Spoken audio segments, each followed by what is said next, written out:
नमस्कार, आदाब, सत श्री अकाल। स्वागत है आप सभी का अपने YouTube channel study point with Ashutosh Kumar में।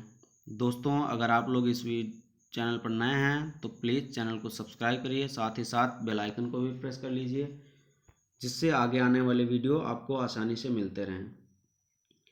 दोस्तों, इससे पहले हम लोगों ने सीटेट की EVS के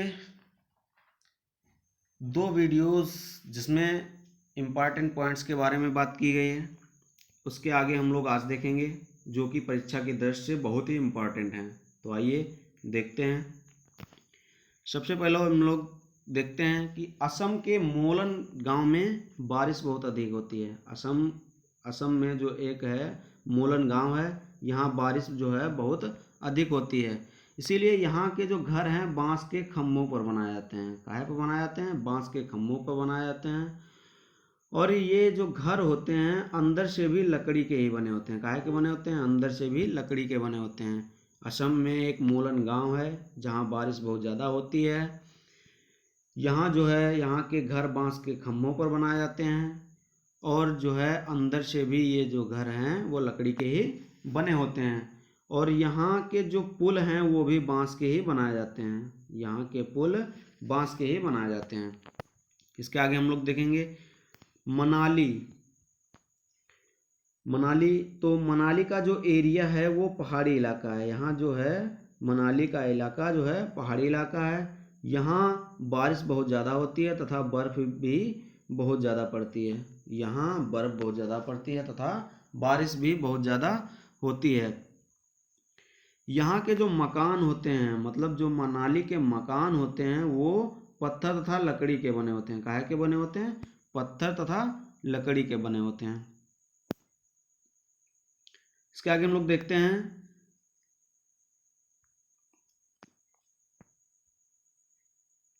राजस्थान में बारिश बहुत कम होती है। राजस्थान में बारिश जो है वो बहुत कम होती है। यहाँ के लोग मिट्टी के घरों में रहते हैं। राजस्थान के जो लोग हैं वो मिट्टी के घरों में रहते हैं। काहे के घरों में रहते हैं? मिट्टी के घरों में रहते हैं। तथा यहाँ के जो घरों की छतें होती हैं, राजस्थान में जो घर हैं उनकी जो छतें होती हैं वो कटीली झाड़ियों की बनी होती हैं। काहे की बनी होती हैं? कटीली झाड़ियों की बनी होती हैं। तथा जो घरों की दीवारें होती हैं, घरों की दीवारें वो बहुत ही मोटी होती हैं। कैसी होती हैं? बहुत ही मोटी होती हैं। इसके आगे हम लोग देखेंगे डल झील। डल झील कहाँ है? तो डल झील है श्रीनगर में। कहाँ है? श्रीनगर में। और यहाँ जो है शिकारा नाव तथा हाउस बोट चलती हैं। डल झील में शिकारा नाव तथा हाउस बोट चलती हैं, जो श्रीनगर में है। कहाँ है? श्रीनगर में है। इसके आगे हम लोग देखेंगे कि पक्षी फल को कीड़ों से बचाते हैं। जो पक्षी होते हैं वो फल को कीड़ों से बचाते हैं। और कैसे बचाते हैं? कीड़ों को खाकर बचाते हैं। जो पक्षी हैं वो कीड़ों को खा जाते हैं, जिससे फल में जो है कीड़े नहीं लगते हैं और फल जो है सेफ बच जाता है। इसके आगे हम लोग देखेंगे बज्जू गांव। बज्जू एक गांव है जो राजस्थान में पड़ता है। कहाँ पड़ता है? बज्जू गांव राजस्थान में पड़ता है। क्वेश्चन पूछा जाएगा कि बज्जू गांव कहाँ है? ऑप्शन में दिया होगा राजस्थान, उत्तर प्रदेश, उत्तराखंड, मध्य प्रदेश। तो कहाँ है? राजस्थान में है। बज्जू गांव राजस्थान में। इसके आगे हम लोग देखते हैं टाका। क्या है टाका? तो आंगन में गड्ढा बनाकर उसमें बारिश का पानी इकट्ठा किया जाता है।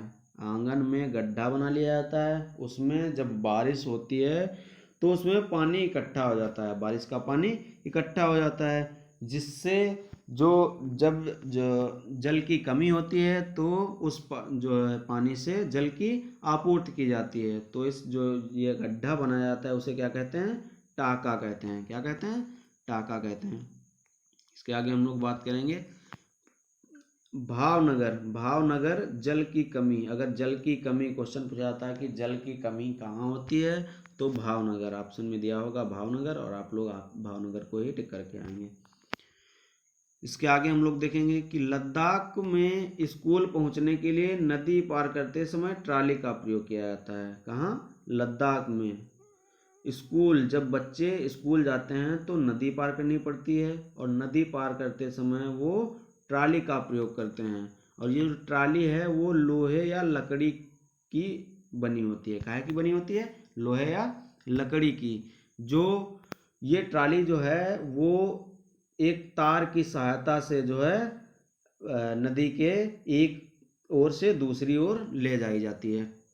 इसके आगे हम लोग देखेंगे केरल वल्लम। केरल में वल्लम होती है जो लकड़ी की बनी छोटी नाव होती है। केरल में वल्लम जो है वो लकड़ी की बनी छोटी नाव होती है जिससे बच्चे स्कूल जाते हैं। वल्लम से स्कूल जाते हैं। कहाँ? केरल में बच्चे जो है वल्लम से स्कूल जाते हैं। और वल्लम कहते किसे हैं? तो वल्लम जो है लकड़ी की बनी एक छोटी नाव है। इसके आगे हम लोग देखते हैं उत्तराखंड। तो उत्तराखंड जो है वहाँ ऊबड़ खाबड़ वाले पथरीले रास्ते हैं। कहाँ पथरीले रास्ते हैं ऊबड़ खाबड़ वाले? तो उत्तराखंड में। क्वेश्चन पूछा जाएगा ऊबड़ खाबड़ वाले पथरीले रास्ते कहाँ हैं? तो ऑप्शन में दिया होगा उत्तराखंड, तो आप लोग उत्तराखंड टिक करिएगा। आगे हम लोग देखते हैं कि उत्तराखंड को फूलों की घाटी के नाम से भी जाना जाता है। उत्तराखंड को जो है वो फूलों की घाटी के नाम से जाना जाता है। ये क्वेश्चन कई बार सीटेट के एग्जाम में पूछा गया है कि फूलों की घाटी किसे कहते हैं? तो फूलों की घाटी जो घाटी है वो किसे कहते हैं? उत्तराखंड को। उत्तराखंड को फूलों की घाटी कहा जाता है। इसके आगे हम लोग देखते हैं जानवरों की जो खाल है उस पर विशेष प्रकार की डिजाइन होती है। जानवरों की खाल पर विशेष प्रकार की डिजाइन होती है। वह उनके शरीर पर बाल होने के कारण होती है। जो जानवर के शरीर पर बाल होते हैं उनके कारण उनकी खाल पर एक विशेष प्रकार की डिजाइन बन जाती है। किसके कारण? उनके शरीर पर जो बाल होते हैं उनके कारण। इसके आगे हम लोग बात करेंगे अनीता कुशवाहा। अनीता कुशवाहा जो है ये संबंधित हैं बोचाहा गांव से। कहाँ से संबंधित हैं? बोचाहा गांव। क्वेश्चन पूछा जाएगा कि अनीता कुशवाहा संबंधित हैं, ऑप्शन में दिया होगा बोचाहा गांव, तो आप लोग बोचाहा गांव को टिक करिएगा। इसके अलावा क्वेश्चन पूछ दिया जाएगा कि बोचाहा गांव कहाँ है? तो बोचाहा गांव कहाँ है? बोचाहा गांव है बिहार के मुजफ्फरनगर जिले में। बोचाहा गांव कहाँ है? बिहार के मुजफ्फरनगर जिले में। अनीता कुशवाहा को चमकता सितारा भी कह सकते हैं। अनीता कुशवाहा जो हैं उनको चमकता सितारा के भी संज्ञा दी गई। क्यों दी गई? इसके पीछे क्या कारण है? तो इनकी जो है पढ़ाई विषम परिस्थितियों में हुई थी। इनकी पढ़ाई विषम परिस्थितियों में हुई थी। जब ये पढ़ाई कर रही थी तो इनके सामने बहुत सी परिस्थितियां थीं, फिर भी इन्होंने लगन से पढ़ाई की और सफल हुई। तो जो है इसीलिए इनको जो है चमकता सितारा की संज्ञा दी गई। किसको? अनीता कुशवाहा को। अनीता कुशवाहा को चमकता सितारा की संज्ञा दी गई। इसके आगे हम लोग देखते हैं अनीता कुशवाहा मधुमक्खी पालन से संबंधित हैं। काहे से संबंधित हैं? मधुमक्खी पालन से। मधुमक्खी पालन से संबंधित हैं। मधुमक्खी पालन ज्यादातर अक्टूबर से दिसंबर माह में होता है। मधुमक्खी पालन जो है वो ज्यादातर कब होता है? अक्टूबर से दिसंबर माह में। और इसी समय जो है मधुमक्खियां अपने अंडे देती हैं। किस समय? तो अक्टूबर से दिसंबर के समय मधुमक्खियां जो है अपने अंडे देती हैं। मधुमक्खियों को लीची के फूल बहुत लुभाते हैं। मधुमक्खियां जो होती है उनको लीची के फूल बहुत लुभाते हैं। मतलब लीची के जो फूल हैं वो मधुमक्खियों को बहुत पसंद होते हैं। और लीची के जो फूल हैं वो फरवरी माह में उगते हैं। कब उगते हैं? फरवरी माह में। लीची के फूल फरवरी माह में उगते हैं जो मधुमक्खियों को बहुत ही लुभाते हैं। इसके आगे हम लोग देखते हैं कि मधुमक्खी के हर छत्ते में एक रानी मक्खी होती है। मधुमक्खी का जो छत्ता होता है उसके हर एक छत्ते में रानी मक्खी होती है जो अंडे देती है। रानी मक्खी का जो है मुख्य कार्य क्या होता है? अंडे देना। क्वेश्चन पूछ दिया जाएगा कि रानी मक्खी का मुख्य कार्य क्या होता है? ऑप्शन में दिया होगा अंडे देना। तो रानी मक्खी का कार्य क्या होता है? अंडे देना। तथा कुछ नर मक्खी भी होती हैं। जो छत्ता होता है उसमें कुछ नर मक्खी भी होते हैं। रानी मक्खी के साथ साथ कुछ नर मक्खी भी होते हैं। इसके आगे देखते हैं हम लोग चींटियां भी मिलजुल कर रहती हैं। चींटियां भी मिलजुल कर रहती हैं। जैसे मधुमक्खी अपने छत्ते में एक साथ मिलजुल कर रहती हैं, उसी प्रकार चींटियां भी साथ जो है मिलजुल कर रहती हैं। ऐसे ही दीमक तथा ततैया भी समूह में रहते हैं। जिस प्रकार मधुमक्खियां अपने छत्ते में एक साथ रहती हैं, चींटियां मिलजुल कर रहती हैं, उसी प्रकार दीमक तथा ततैया भी अपने समूह में जो है मिलजुल कर रहती हैं।